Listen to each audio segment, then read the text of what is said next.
The second main type of reaction that follows glycolysis is the citric acid cycle. It's also known as the Krebs cycle. And so here's just kind of a summary breakdown of what takes place here. The pyruvic acid, remember, that's produced at the end of glycolysis. It produces 2 pyruvic acid molecules. That molecule can be further broken down to produce more energy. When that happens, it actually produces some CO2 as a waste product. So the carbon dioxide that you exhale is being produced through this process called the citric acid cycle. Now, this process actually does take place inside of the mitochondria of the cell. Remember that glycolysis, that set of reactions, is inside of the cytoplasm, but the Krebs cycle or the citric acid cycle is taking place in the mitochondria organelle of the cell. Your end results here for the Krebs cycle is it produces another 2 ATP molecules. And however, it does produce, even though it's not a lot of energy here in the ATP, it does reduce 8 NADHs, or the NAD pluses will be reduced to NADHs. So you have 8 of these. You're basically charging these up with electrons. Remember, these are the electron carriers. So you're charging these up. And so now you have 8 of these molecules, and then you have 2 of the other electron carrier molecules, FADH2s. So now these are energized, and so they can carry the electrons to the last system we'll talk about. This is the figure 23.6. It's in your textbook that outlines the citric acid cycle. You can kind of follow it and look at it. I'm not going to go into a lot of details, but it does show you, the starting area here. It is a true cycle, so all these different molecules will continue to go through the cycle. It shows you, the energy molecules that they get produced and used up, but I'm not going to go into that much detail for this class. Here's your summary again for the citric acid cycle. Remember that the pyruvate for glycolysis, it separates the reactions. Glycolysis divides the reaction, so you end up with 2 separate pyruvate molecules. By the way, pyruvate is the same thing as pyruvic acid.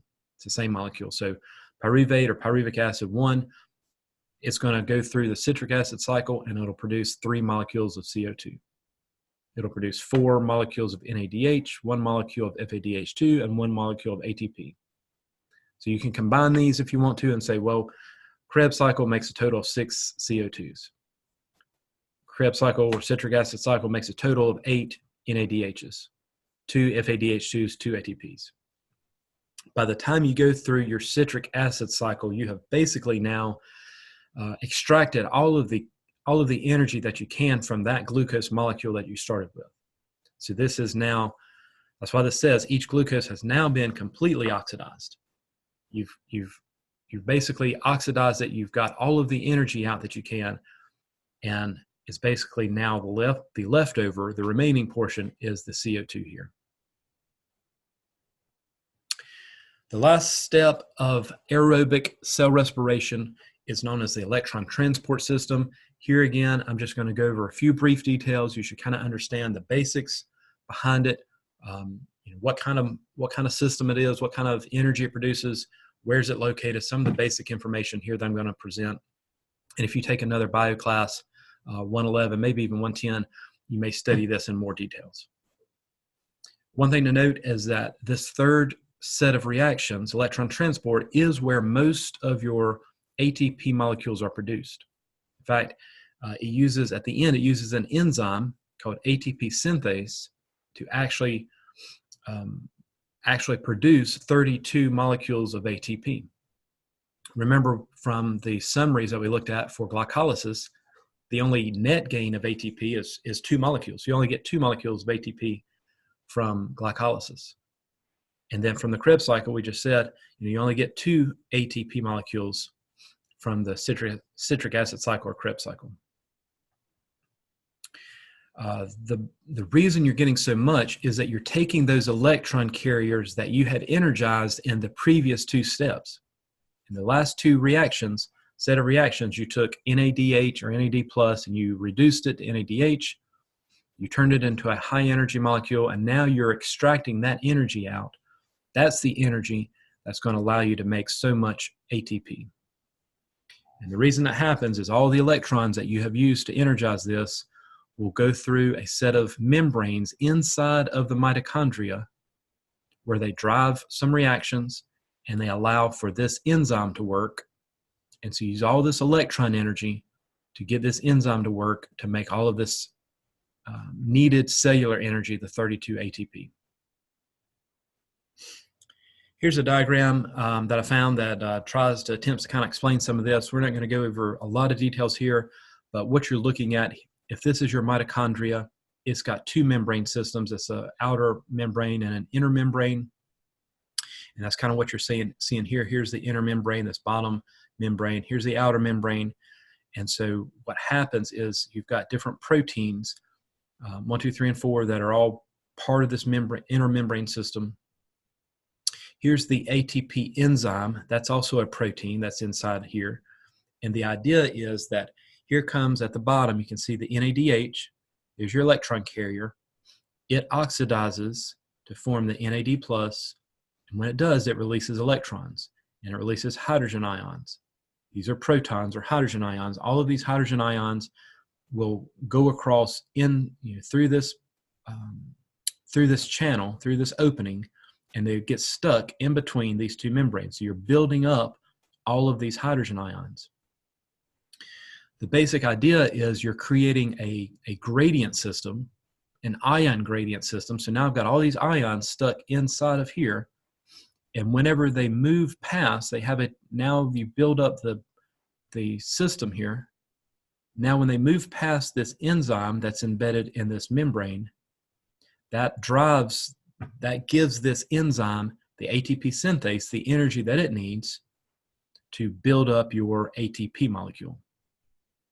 So ATP synthase has to have this type of action, has to have the energy from the ions moving back across. You can think of this almost like you're building up, like an hydroelectric dam. You're building up water behind the dam. And when that water comes across, it releases some energy. And that's what's happening here. When these ions go back across, these hydrogen ions go back across, that gives the ATP synthase the energy that it needs to make your ATP molecule. At the end of this, though, you've got hydrogen ions left over here. They need to be recycled. And so what happens is they're going to combine with oxygen. So here's a little equation. You take 2 of these hydrogen ions, you combine it with oxygen, and you get water. So this is where the water comes from the equation we looked at.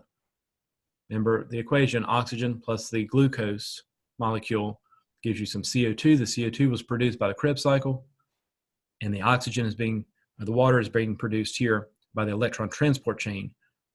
And so you have to have oxygen here. This is where you're using your oxygen here in the electron transport.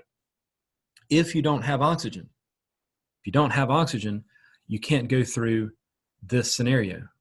You can't go through the electron transport chain without oxygen. So if you don't go through this, you're not making ATP and the cells will die.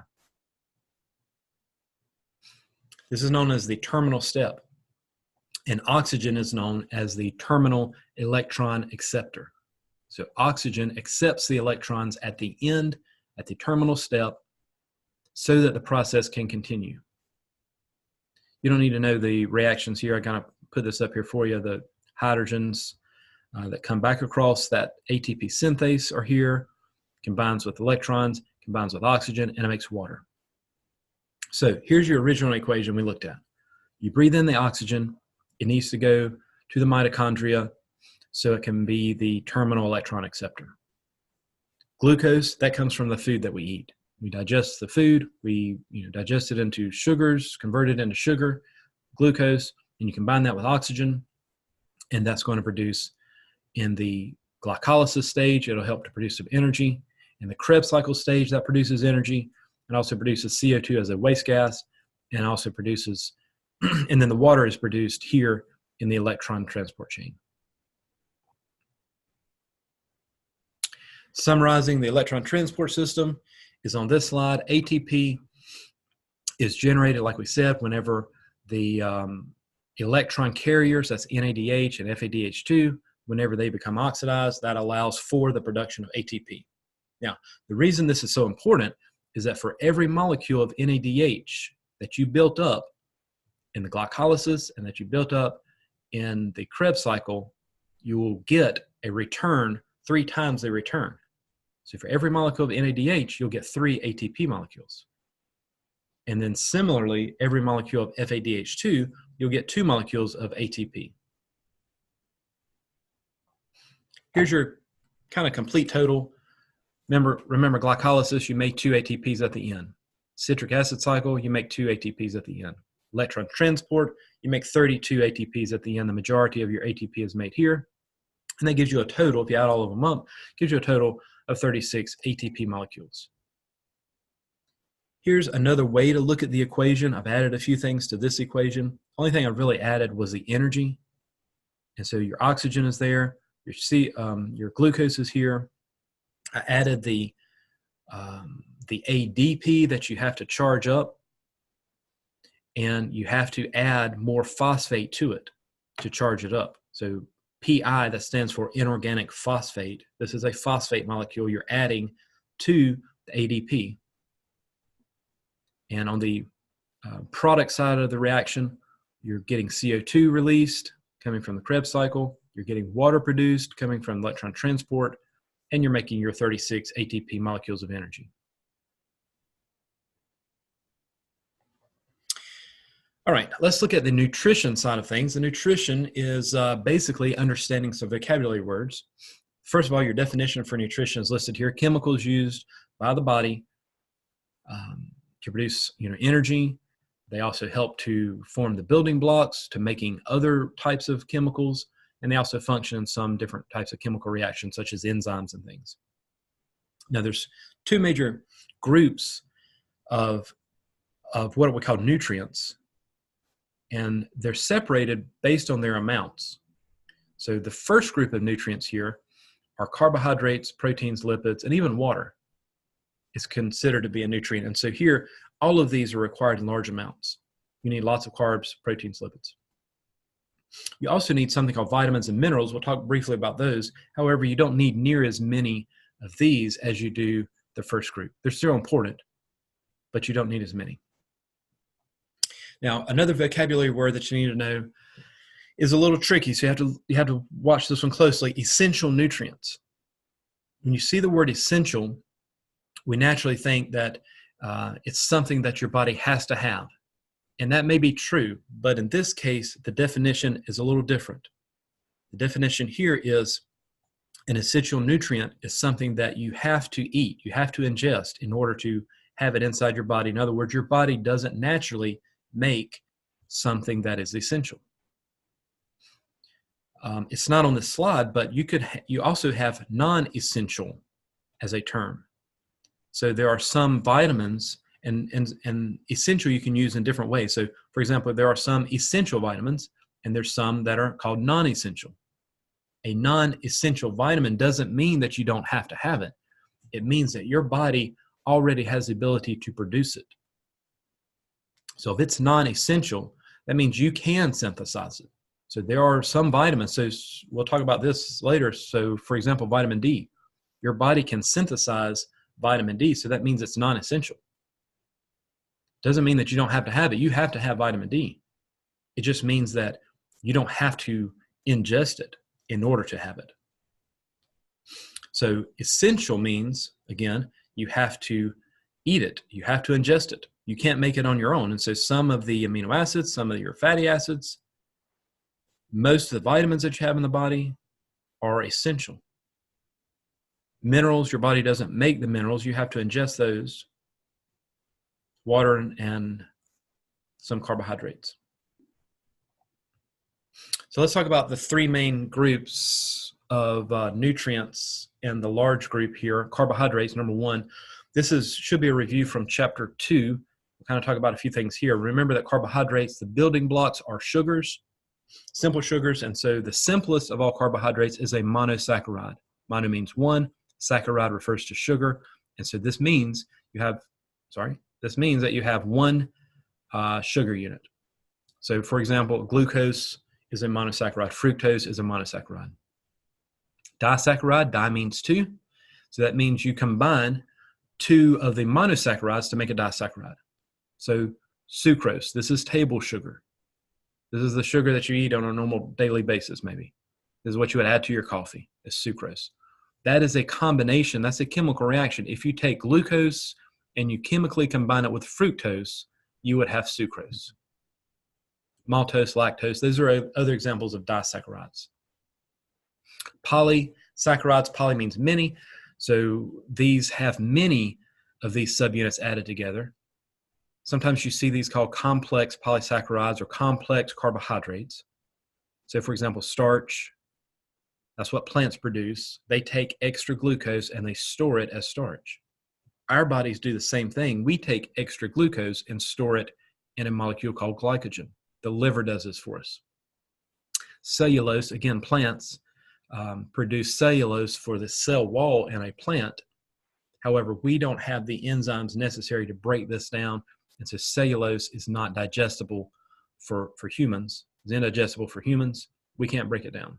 And this is what we call fiber.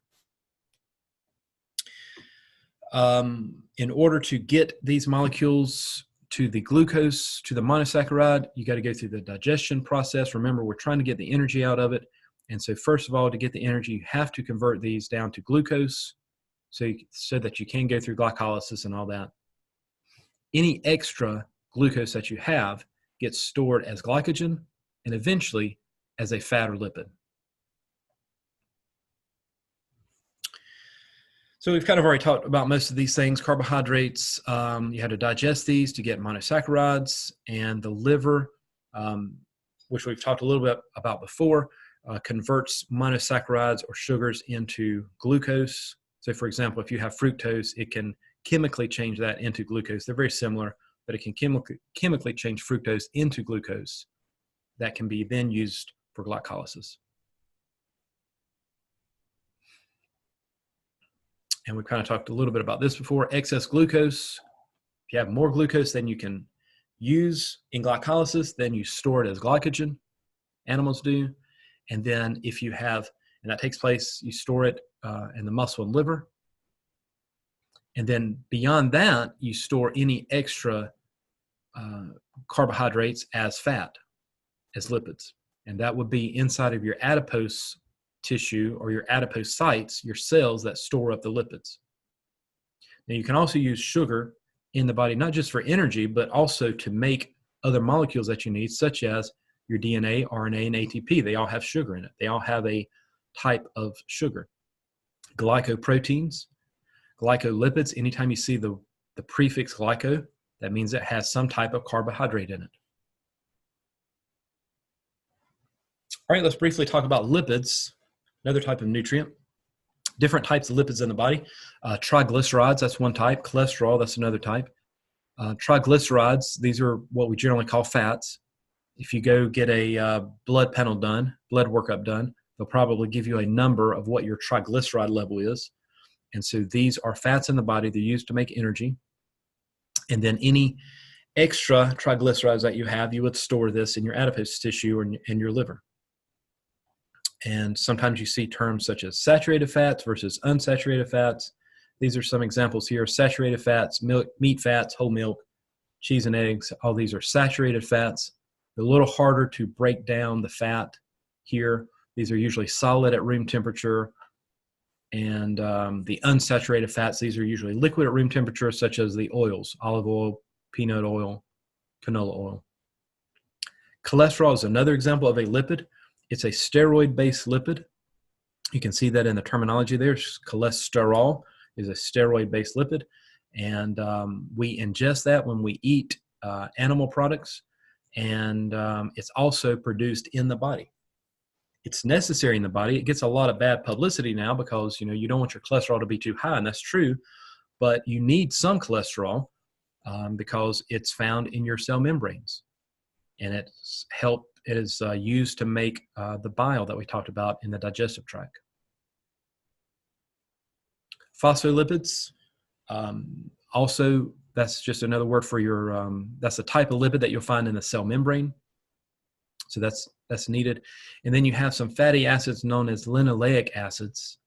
These are very helpful type of a lipid for you. This is what's found in seeds and nuts. legumes, these are beans, grains, green leafy vegetables. So these are very good types of fats that you can ingest, that you eat. Notice that these are called essential. So that means that your body has to ingest these. Your body doesn't produce these on its own. Lastly, we talk about proteins here. Non-essential amino acids. These are ones that you can actually build yourself. It doesn't mean that you don't have to have them. You need them. They're non-essential because you can synthesize them. They can be formed inside the body by a chemical process called transamination. And what you're doing is a chemical reaction. There's two parts to this word, amino acid. Well, you have an amino group and you have an acid group. And you can make this type of chemical reaction. Your liver does this for you to actually build up your own amino acids. Some of them, not all of them. Why do you need amino acids? Well, they're used to make proteins. However, when you process proteins, when you digest and catabolize proteins, you form ammonia and some other waste products that you have to get rid of. And so to do that, ammonia is a toxic product to the cells, and so you have to get rid of it, so you convert it to urea. That's less toxic, and so that urea can travel through the bloodstream, get to the kidneys, be filtered out there, and you can excrete it. The only other note here about the amino acids is that generally these are not stored up in the body.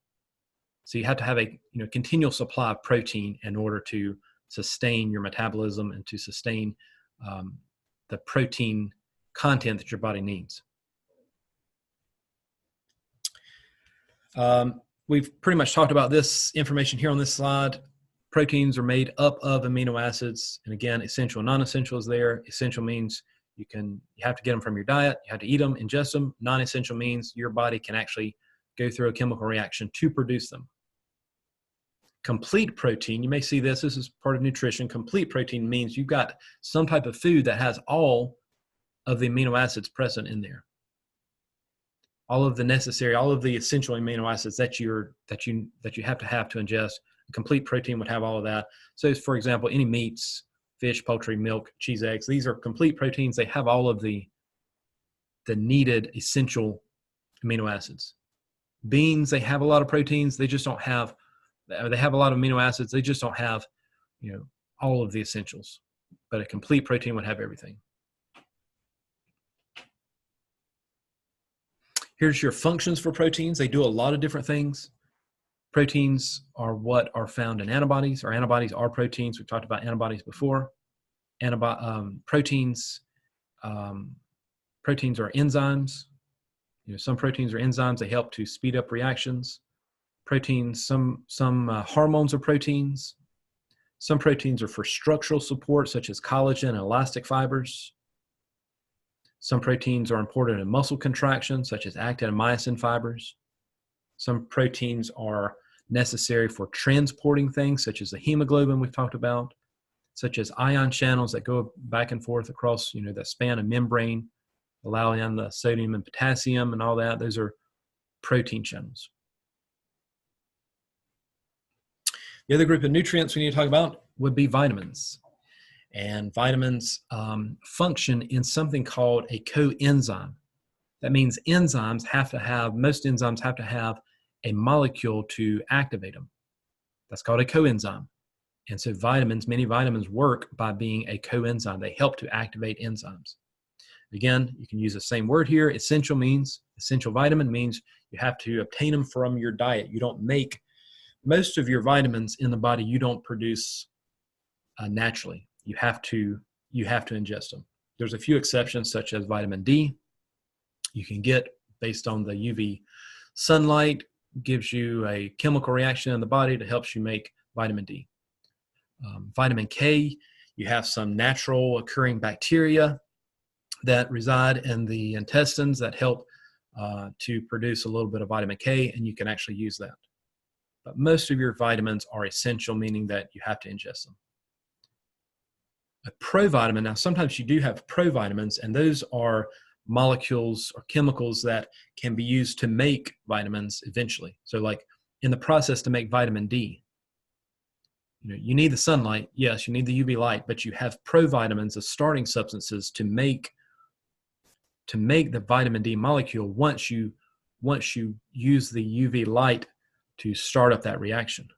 Once you have the light, you can take your provitamin form of vitamin D to actually make the functioning type of vitamin D. Now, vitamins come in two different categories, lipid soluble versus water soluble. Just like we talked about hormones coming in different categories as lipid versus water soluble. The lipid soluble vitamins are A, D, E, and K. They're lipid soluble so that they dissolve and they stay in lipids very easily.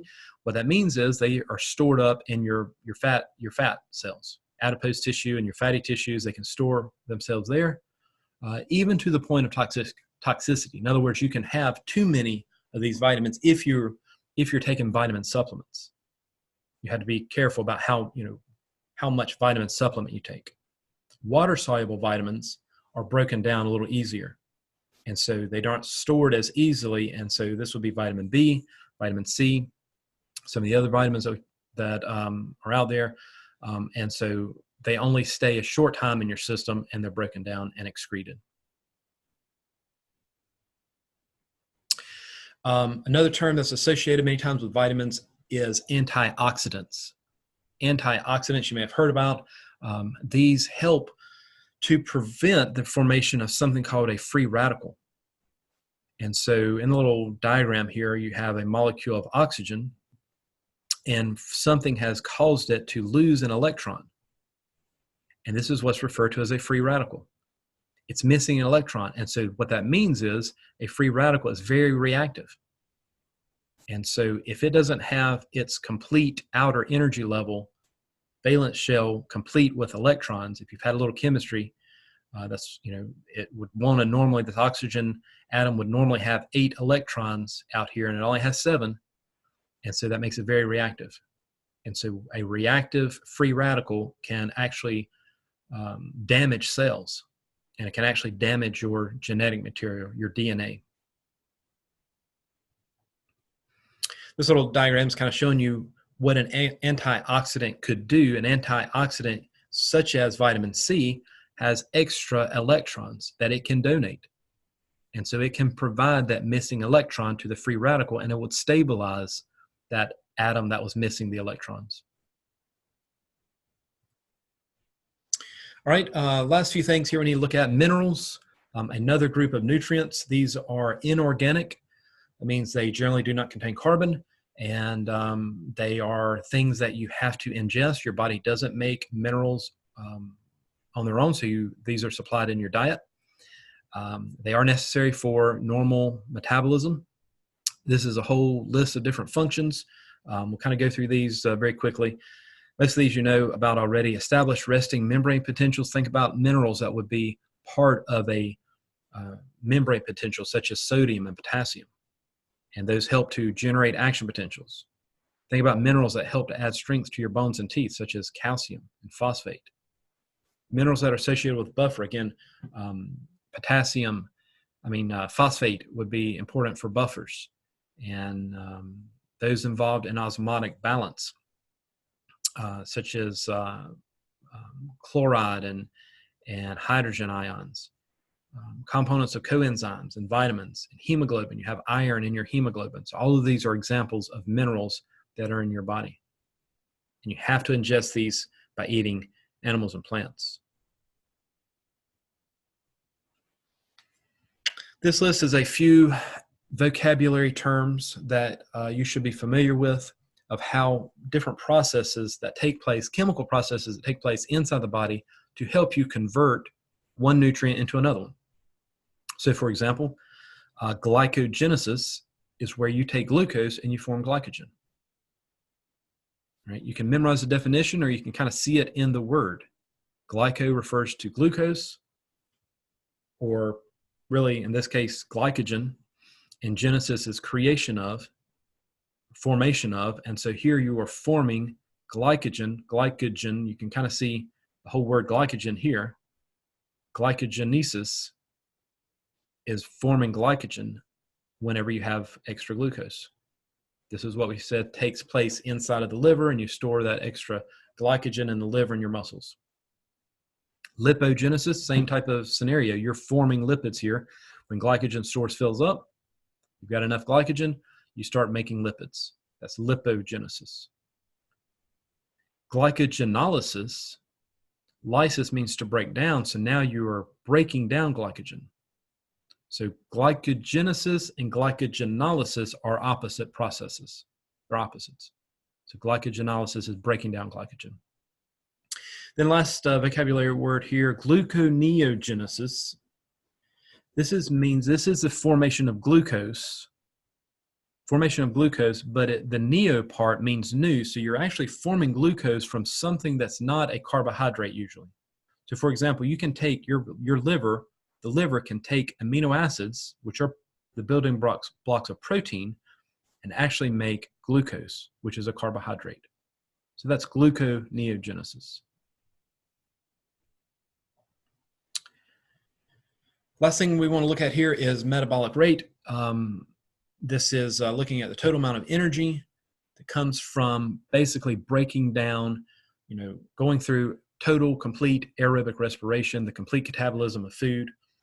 How much energy do you get out of that? We kind of talked about the total amount from ATP, but what this is saying is roughly 43% of the food energy actually makes the ATP that you need.